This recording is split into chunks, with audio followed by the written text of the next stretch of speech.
Hello student, আমি তোমাদের প্রদীপ sir. আজকে তোমাদের জন্য নিয়ে এসেছি সপ্তম শ্রেণী গণিত রায় মার্টিন প্রশ্নবিচিত্রা দ্বিতীয় পর্যায়ক্রমিক মূল্যায়ন 2025। তো আজকে তোমাদের 14 নম্বর স্কুলটা করাবো। 14 নম্বর স্কুল আছে দেখো, রামনগর রাও হাই স্কুল এইচএস। তো দেখো আমরা প্রশ্নগুলোতে চলে যাবো। তাহলে দেখো একের প্রশ্নগুলো কি বলছে আমাদের। একের 1 নম্বর প্রশ্নটা বলেছে 13/17কে 2 দশমিক স্থান পর্যন্ত আসন্ন মানে লিখতে বলেছে। তো দেখো এটাকে আমাকে ভাগ করতে হবে। যদি আমরা ভাগ করে দিই 13/17, যে আমাদের আছে 13/17, তাহলে 17 দিয়ে 13কে ভাগ করবা। তাহলে আমাদের দেখো এটা ছটা চলে আসছে, তাহলে আমরা দশমিক নিয়ে কী করবো, একটা শূন্য নিয়ে নেবো। আচ্ছা, তাহলে এখানে দেখো আমরা 7 বারে নিব, এখানে 7 বারে নিই, 8 বারে দেখবা বড় চলে আসবে, তাহলে 7 বারে নাও।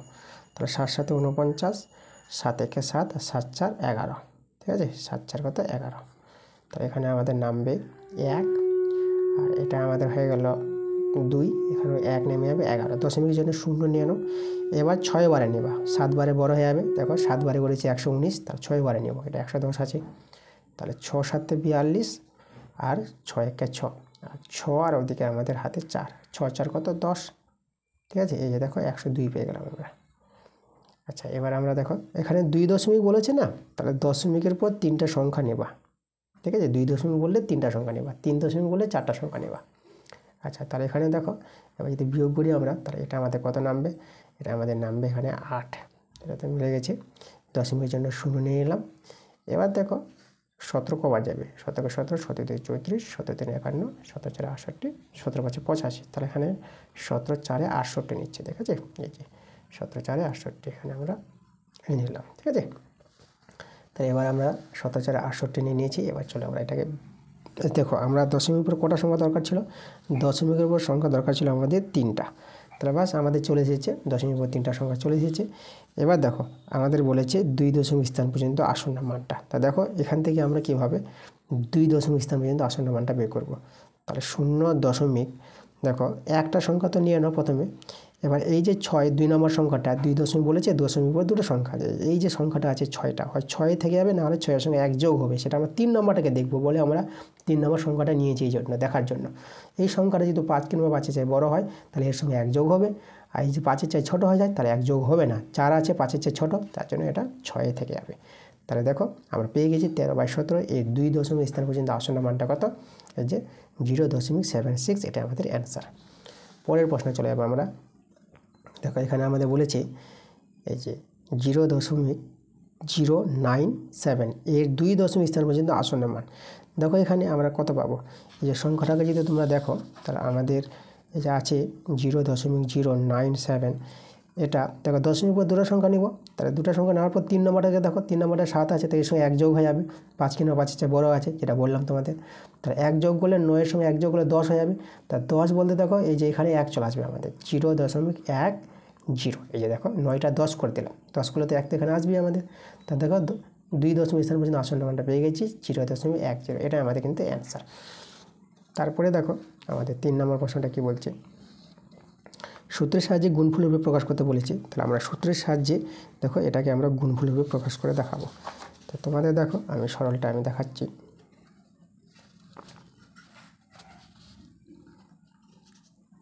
দেখো এটাকে যেহেতু আমরা ভেঙে নিই, তাহলে কত ভাঙতে পারবো। আচ্ছা, এখানে আমি দেখাচ্ছি, ঠিক আছে। আমাদের কত আছে, 2a + b তার whole square minus a minus b তার হোল স্কোয়ার। দেখো এর সূত্র তোমাদের জানতে হবে, a square minus b square সূত্র। আমি এখানে যে সূত্র লিখি, a square minus b square, এই সূত্রটা তোমরা সবাই জানো। এই সূত্রটা তোমাদের আমি এখানে পাশে বলে দেবো, a + b তার whole square, a + b whole square মানে a + b into a minus b, ঠিক আছে। এই হচ্ছে আমাদের সূত্র, a square minus b square সূত্র। এই সূত্রটা অ্যাপ্লাই করবো আমরা এখানে। তো দেখো সূত্রটা আমরা অ্যাপ্লাই করছি, এটাকে a, এটাকে b ধরে নাও, তাহলে বড় বন্ধনী দিচ্ছি আমরা। তাহলে আমরা দেখো আমরা লিখবো এই যে a, এটা a লিখলাম, প্লাস b হচ্ছে আমাদের এটা a + b ইন্টু a, আবার হচ্ছে এই যে 2a + b, এটা আমাদের a মাইনাস b হচ্ছে আমাদের a মাইনাস b, এই যে দেখো। ওকে, আচ্ছা, তাহলে এবার আমরা একটা বন্ধনী করে নিচ্ছি, এটা 2a + b plus a minus b, আর এখানে 2a + b মাইনাস a, এখানে দেখো মাইনাস মাইনাসে প্লাস b হয়ে যাবে এটা।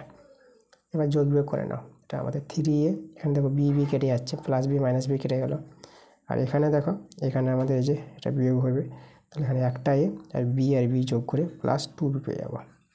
তাহলে আমরা দেখো অ্যান্সারটা পেয়ে গেছি 3a প্লাস 2b, এটাই আমাদের অ্যান্সার। এই যে আমাদের বলেছিল এতকে, ঠিক আছে, এই যে সূত্রের সাহায্যে গুণফল রূপে প্রকাশ করতে বলেছে গুণফল, তা আমরা তাই যে পেয়ে গেলাম, এটাই আমাদের যে গুণফল রূপে প্রকাশ। পরের প্রশ্ন দেখো কী বলছে আমাদের 4 নম্বর প্রশ্নটা। আমাদের বলেছি যে এই যে এক্স প্লাস 7 তার হোল স্কোয়ার সমান x square plus 14x plus k যদি হয় তাহলে কে এর মান বের করো। তা আমাদের দেখো এর সূত্রটা যদি আমরা ভেঙে নিই তাই আমরা কিন্তু পেয়ে যাব। তো চলো আমরা এটা সূত্রটা দেখাচ্ছি তোমাদের, শুধু বাম পক্ষে এই সূত্রটা ভেঙে নাও।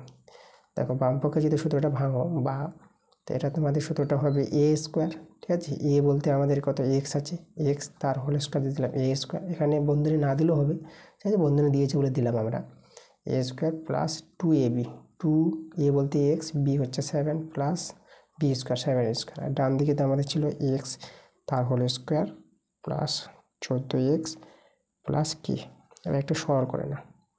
আচ্ছা এটাকে এইভাবে রেখে দিচ্ছি আমরা, আর এটা গুণ করলে এটা হবে 14x প্লাস এটা 49।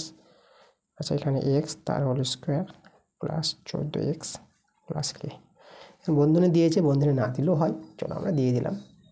এবার দেখো মিলাও ওই বুকে এটার সঙ্গে এটা মিলে যাচ্ছে, দেখো 14x মিলে গেছে, তাহলে কে এর মান কত দেখতে পাচ্ছ 49, তাহলে কে এর মান আমরা পেয়ে গেলাম 49, এটাই আমাদের অ্যান্সার, কে এর মান বের করতে বলেছিল। পরের প্রশ্ন দেখো আমাদের বলেছে এই যে 5 প্রশ্নটা, 9/32কে পূর্ণবর্গ করতে হলে কোন ক্ষুদ্রতম ধনাত্মক পূর্ণ সংখ্যা দিয়ে গুণ করতে হবে। দেখো 9/32, 9 তো পূর্ণবর্গ সংখ্যা, তাহলে 32কে শুধু ভাঙাতে হবে, তাহলে 32কে লসাগু করবা, লসাগু করলে তোমরা বুঝতে পারবা কত আমাদের হবে। দেখো এটা আমি যদি সহজে তোমাদের বলে দিই, তাহলে 9/32 আছে, তো দেখো আমি দেখাচ্ছি 9/32, এই যদি আমি 2 দিয়ে গুণ করে দিই, দেখো তো দেখো কাটাকাটি করে কত আছে 16, তা 16টা কি পূর্ণবর্গ, তাই 9/9টা পূর্ণবর্গ, এটা 16 পূর্ণবর্গ, তা কত দিয়ে গুণ করতে হচ্ছে 2 দিয়ে, তাই এটাই আমাদের অ্যান্সার, 2 দিয়ে গুণ করতে হবে। তাহলে আমাদের কত দিয়ে গুণ করতে হবে 2 দিয়ে, দেখো অ্যান্সারটা 2 হবে। পরের প্রশ্ন দেখো 6 নম্বর প্রশ্নটা, শূন্যস্থান পূরণ করে বলেছে আমাদের।